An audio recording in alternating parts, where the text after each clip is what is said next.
তাই অপেক্ষা করছিলাম। বিশ্বের সপ্তম আশ্চর্যের অন্যতম কুকুলকানের মন্দির। ওয়াও, এটা কিন্তু দারুণ। বিশ্বাসই হচ্ছে না আমরা এখানে আছি। কুকুলকান হলো সপ্তম আশ্চর্যের অন্যতম। তার বিশাল আকারের জন্য বিখ্যাত এবং অবশ্যই এর শব্দের জন্য। মায়ানরা এমনভাবেই এই মন্দির বানিয়েছিল যে সামনে হাততালি দিলে একটা লেজারের মতো শব্দ আবার ফিরে আসে।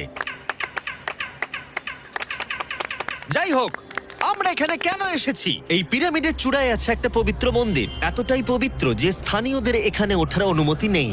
এখন প্রশ্ন হলো, এখানে কোন গোপন রহস্য লুকিয়ে আছে? এখানকার সংস্কার এবং মানুষদের বিশ্বাসের প্রতি সম্মান রেখে আমরা এই মন্দিরের ভেতরে পা রাখবো না। তার বদলে আমরা এই ড্রোনটা উপরে পাঠাবো ওখানে কোন গোপন রহস্য আছে সেটা দেখতে। অসুবিধা নাই তো? না, অসুবিধা নেই। চলো দেখা যাক। ও মাই গড, রাজকীয় সুন্দর। ওখানে কি আছে জানার জন্য তর সইছে না। দাঁড়াও, আর্থার, জায়গাটা তো খালি। আসলে প্রায় 500 বছর আগে স্প্যানিশরা এখানে এসেছিল আর অনেক কিছু জিনিস ভেতর থেকে নিয়ে গেছিল। কিন্তু সবকিছু চুরি হবার আগে ঐতিহাসিকরা মনে করত সপ্তম আশ্চর্যের অন্যতম এই জায়গাটাকে দেখতে ঠিক এরকম ছিল। আর সত্যি বলতে জায়গাটা অসাধারণ।